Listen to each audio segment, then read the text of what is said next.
kunyamazisha.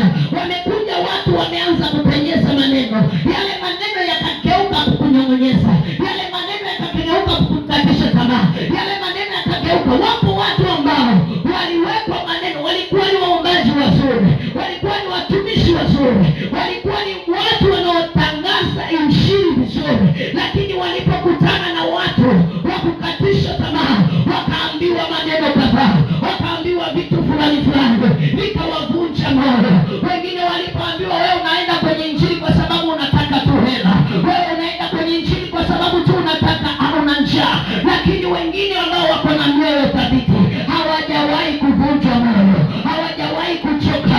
Wewe simama, endelea na kazi ya Mungu, usisikilize maneno ya wanadamu. Maneno ya wanadamu hayana mwisho, maneno ya wanadamu hayaachi, kila siku wataongea. Wakati uko tumboni waliongea, wakati unazaliwa waliongea, wakati unatembea waliongea, wakati unaishi wataongea, hata ukija kufa